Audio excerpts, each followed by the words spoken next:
Yesterday, the House of Representatives failed to pass legislation that would have extended government funding into next year, while also stopping election officials in all 50 states from registering illegal immigrants and other foreigners from voting in federal elections. Now, current government funding expires midnight on September the 30th. October 1st is when the new fiscal year begins. And Democrats in Congress appear anxious to pass a short-term continuing resolution in order to set the stage for a bloated lame duck session omnibus.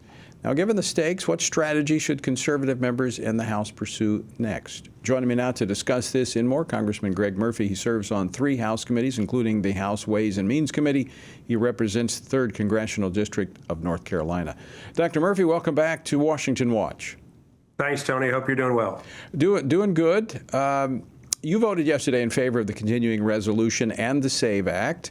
To me, made perfect sense. It tried to avoid what I see coming, and that is a end-of-year showdown over the budget. Do you see another way? No, I don't, Tony, and that's one reason particularly I voted for this. And this is where I think your prelude to this was spot on.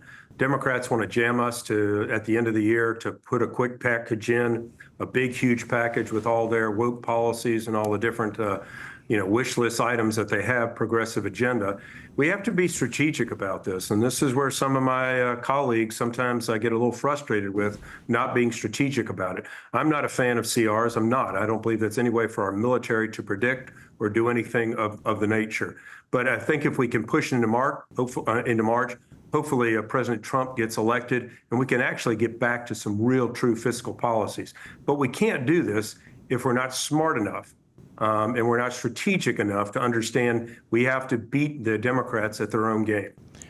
Agreed. I think that's what we're looking at. This is just trying to get it beyond the end of the year so that we can see what the next administration looks like. If you talk about smart, talk about strategic, let's talk about how we deal with the growing threat of China, something you've been talking quite a bit about over the last week. You serve as the co-chair of a committee overlooking the threats from China. Give us the latest on your concerns about what's happening with China. Tony, I am very, very concerned about what China is doing, not only to our nation but to the globe for that matter. I first came in Congress actually 5 years today. Is when the envelope was opened and I began really learning about what the Chinese Communist Party is doing.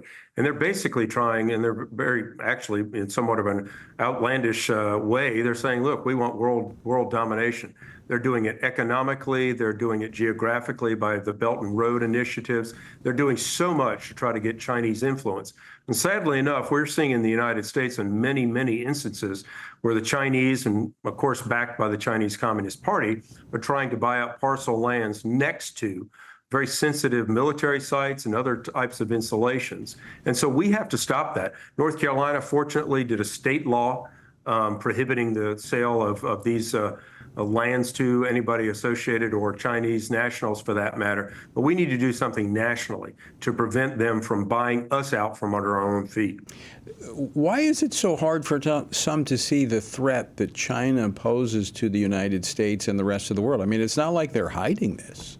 No, it's not, Tony. But as you and I very well know that strong times our strong individuals deliver easy times, and easy times create easy people that they don't know what the threat is about them. People are busy in their own lives, getting up, getting to work, putting their kids in school, moving on. They don't have time to look and see what the real threat of the Chinese Communist Party is. And that's where it's left up to us to sound the alarm, to see what's going on. And also, people also want to get as much money for their land as possible. And when the Chinese come in and the Chinese Communist Party comes in with essentially an open checkbook, it's sometimes hard to turn that money down. But we have to understand the number one thing of government is for national security, and that's what we should be doing. Well, you talk about what they're doing through their Belt and Roads initiatives, going in, getting rare minerals and other products to actually sell back to the United States through the electric vehicles and the batteries, buying up property here. But they're also working in space. Yeah. Talk about Well, that. you bring out a good point. Here we have in the Biden and Harris initiative, buy everything solar, buy everything EV, buy all these windmills. Guess where all those components come from? China.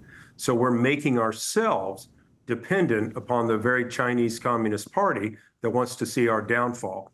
It's a very, very woke, very, very short-sighted, myopic view of what's happening in the world. We need to be infinitely more guarded about how our true adversary, and sadly enough, an enemy at some point, what they're doing against this country. Again, Dr. Murphy, to me, it's just so clear and simple the threat that China poses to this nation. And you're absolutely right. They want to be the global power, and they're working on every front to do that. And I appreciate the fact that you're staying on that, as is some of your other colleagues. A final question for you. We only have about a minute and a half left, but news coming out of North Carolina. You're from North Carolina. News about the governor's race down there. Give us the latest on that very quickly. Yeah, it's very concerning. There are some reports that Lieutenant Governor Robinson was involved on a chat room with, this is alleged, these are reports, with pornography and some of the other just salacious details of things. It's very troubling. Either one or two things, either it happened or it didn't. If it happened, then Governor Mark Robinson needs to admit it. In my opinion, if it happened, then he needs to resign from the race.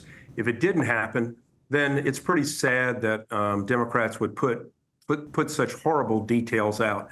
Well, look, we saw for 3.5 years them lie about a cognitively declined president. We saw them lie about Harris. We saw them push her in without any type of nomination process. So I don't put anything past them. Right. But again, they're horrible, horrible accusations. I hope they're not true. But only one person knows the truth, and that's Lieutenant Governor Mark Robinson. And I pray he does the right thing, not only for the governor's race, but for the whole country. Yeah, and it is disturbing that it's so hard to know the truth because there's so many lies being thrown out there, and it doesn't matter. People don't care who they destroy in the process.